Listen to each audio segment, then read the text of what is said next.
Hello, welcome, and thanks for joining me, astrologer Patrick Arundell. I'd like to talk today about the difference between our Sun zodiac sign and our Ascendant. The Sun sign, most of us know, whether we're a Cancer, a Libra, a Scorpio, and that in some ways can define our picture of ourselves throughout the rest of our lives.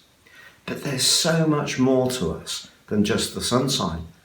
The sign is just where the sun is in the sky at that part of the year. Even on the day and the minute we're born, there's lots of other details that are forged in our natal horoscope, which provide a lot more individual characterization that go beyond that sun sign. And one of the most important features of that personal horoscope is the ascendant.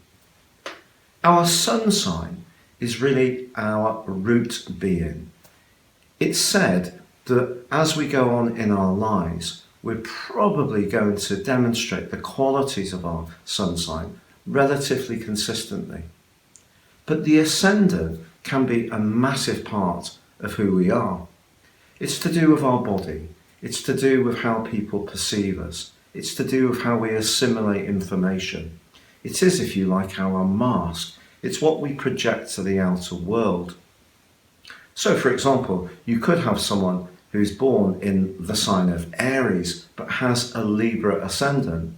Now, those two signs are in opposition and have very different characteristics. Sometimes when I chat to people and they ask me to guess their zodiac sign, it is their ascendant that I pick up on. And in the case of the Libra ascendant, this is someone who may display a rather diplomatic or charming persona, someone who's good at communicating because it's an air sign. And yet their sun sign, the raw and neater being, is very much about the energy of Aries. It's about initiating ideas and the drive to get things done. But the way they go about it will be very people orientated. So the ascendant working in tandem with the sun sign is a very important feature. The ascendant is also something that can be very strong in our personalities. Some astrologers say right through to the age of 30. But I think it's much more complex than that. If we think about it, if our ascendant is born towards the end of a particular zodiac sign, let's say for example 28 degrees Libra, well, it's only 1 degree away from moving into Scorpio. So the overlay of the house system, which begins at the first house, the ascendant, actually the first part of that may be in Libra, but the vast majority of the rest of it is in Scorpio. So how does that pan out? Well, in such situations, people will have a weaker Libra ascendant. Those scorpionic energies are probably going to be quite a big part of them. Yet if someone's born with their ascendant right at the start of Libra, or any other zodiac sign for that matter, they're going to manifest the energies of that ascendant in a much more obvious way. So there are stronger ascendants. There are also weaker ascendants because of the location.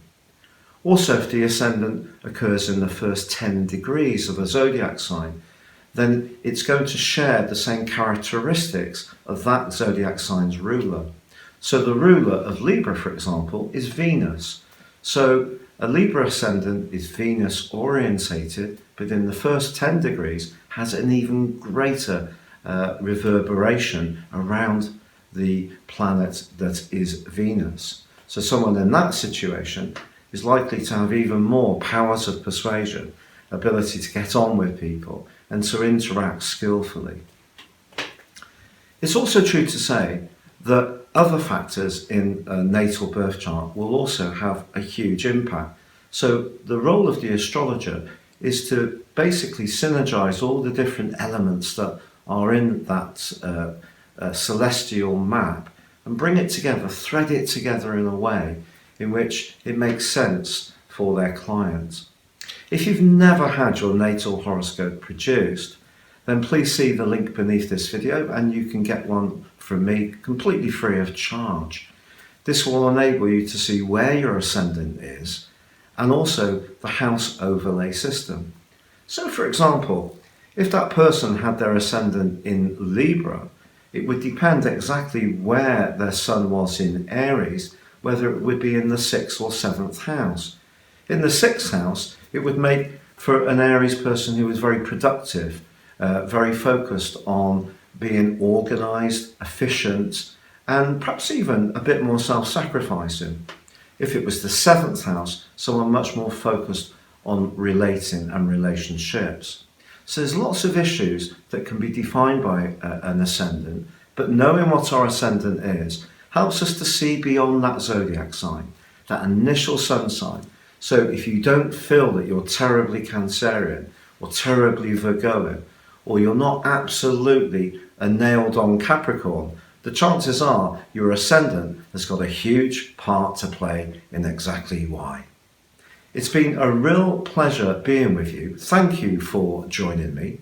Good luck and goodbye for now.